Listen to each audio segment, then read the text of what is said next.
everybody, welcome back to my Index New Testament Volume 15, Chapter 4, I think. Yeah, 5, well, yeah, 5, Chapter 5 review, I think. Hopefully I didn't butcher that. but yeah.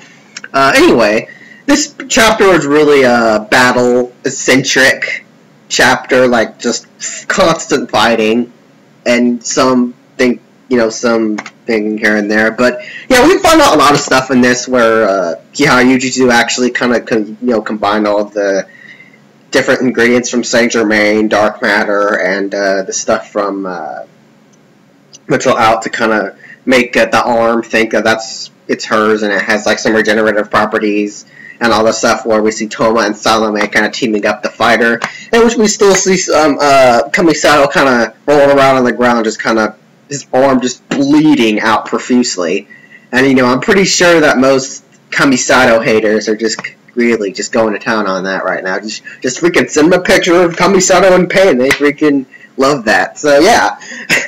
But we actually get to see more of his faction in there trying to help out, where it's like we see Salome trying to it's really weird because it's weird how they explain this, because she's able to as we know, get objects, break them, turn them into weapons, all that. But apparently the girls themselves are weapons, since most of them cosplay, I guess. And when she's able to make all these like really weird combinations, like acid plus water gun and sword plus gun or something. I don't have the page yet. So to make all these weapons, which is kind of overwhelming Yujistu a little bit. And we also find out that we see the magic gods. All the magic gods, world ejectors kind of absorb, and they materialize in like each of her fingers. Like we see Nyan Yang, Chimera, and I don't know the other three, so I only know Nyan Yang and Chimera. But yeah, Touma and Salome are kind of not doing so well, because they kind of retreat, where we see Nyan Yang kind of just shooting her swords and Touma's blocking them, and like Salome's body got obliterated by it, so she's nothing but like a head, I think. But they're kind of hiding, and Touma kind of comes to the conclusion that they're not the real magic gods for some reason, and that they're kind of just copied or whatever, which I don't know. I felt like that was a weird statement to make, because like World Ejector absorbed the magic gods, or took them wherever, and it's like you would think, oh, those are the magic gods and all that. But I don't know, I feel like that conclusion to what he said was kind of weird. But we see like these little black holes just kind of forming, when we see Chimera's kind of the one doing it. It's kind of disorientating or disforming the environment around them. They try to get away from that. And which they kind of keep fighting her, and we see Misaka kind of walking down the road. And, yeah, they're not doing so good. Salome's head is just laying down. Touma's just laying down. He's getting all beat up. And, Yujistu is kind of lamenting in her victory, saying how she's going to kill everyone, even close to Kamisato. She wants to kill everybody. And it's just really crazy. Oh, yeah, by the way, I forgot to mention this. Some of Kamisato's faction members, the girls, like, they ended up sacrificing themselves for Salome's weapons, so I guess they're dead now. I don't know how that works, but I thought that was really weird. But, yeah, she's just having a good old time yelling in the sky, and just, yeah, I'm gonna kill everybody related to Kamisato, all this stuff.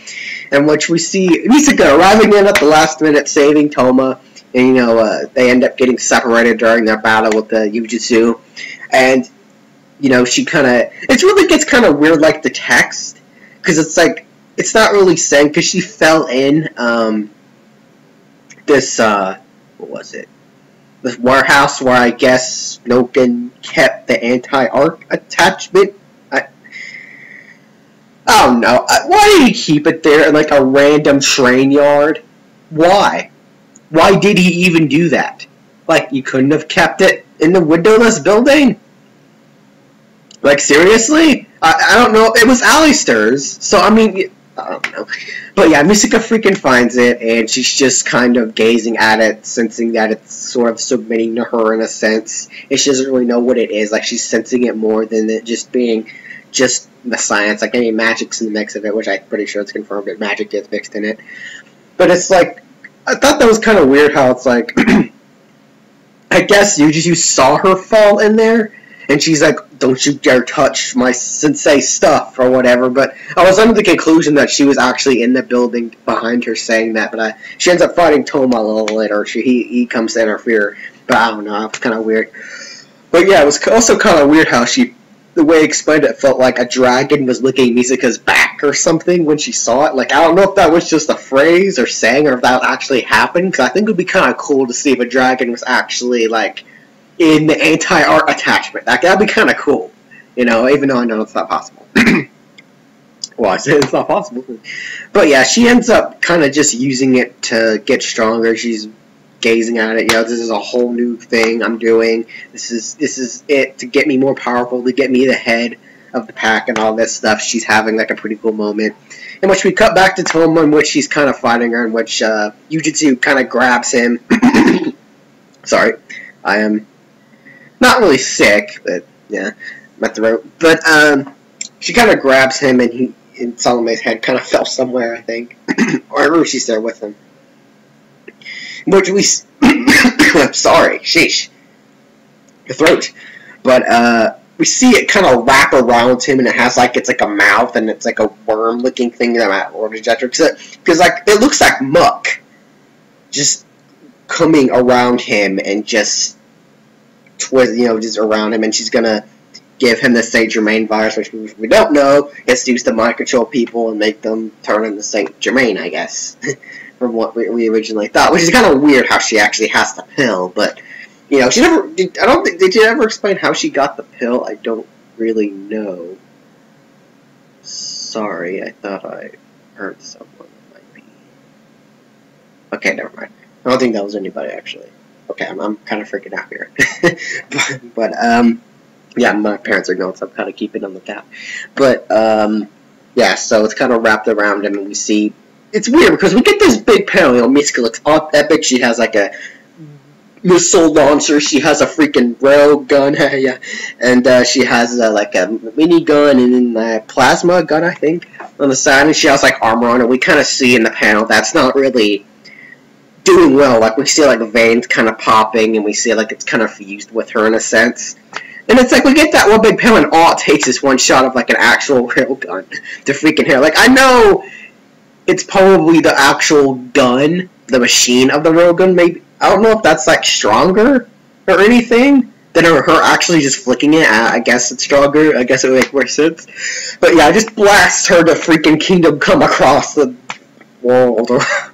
She's just gone. Yujistu is gone, period. In which, Misaka is kind of just lamenting in her power, how she's gotten stronger. And it's kind of weird, because before that she was thinking, there's no way my normal railgun can do this, but it's like she used the actual machine railgun, but I guess that was more powerful, I don't know. But Touma's kind of like, what the heck just happened? And Salome's kind of telling him, you know, you gotta watch out for Misaka, you know, she may change even if I don't mess with her from here on out. And Touma's kind of like thinking in his head, there's no way that would happen, but then he's like, oh crap, it could happen. That's basically what he's thinking. And he tries to get to where Misaka was when the blast came in, but she is long gone. So yeah, that's the end of chapter 5, and next time will be the epilogue. So yeah, this chapter was very battle heavy. Like, I didn't want to spend too much time talking about everything. I'm kind of starting to where I'm just talking about it, like all the important stuff, instead of like just rereading it, everything to you. I'll try to do that more often. But, yeah, this chapter I thought was pretty cool. It kind of gave me a lot of insight, I guess, in a sense. But, yeah, I'm kind of curious to see if she actually... Because in the panel we see, like, a bunch of dark stuff kind of taking over it, which I'm guessing is her iron sand. So I don't know if she's technically kind of fused with it, like, or the way Nokin kind of did it, where his big cable kind of attached to his back and he could use it. We don't really see it in like its actual form the way we saw it when he fought Kamisato. It's kind of just attached to her, so I don't know if she's using it that way, or, you know, it's kind of unclear. But yeah, I mean, I hope you guys enjoy this chapter, and I'm looking forward to doing the next one and finally talking about Misaka and what I think her character's going to go from here on out.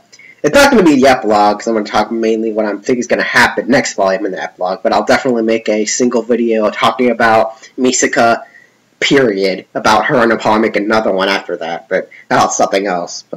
But yeah, I'll see you guys next time. Catch you later.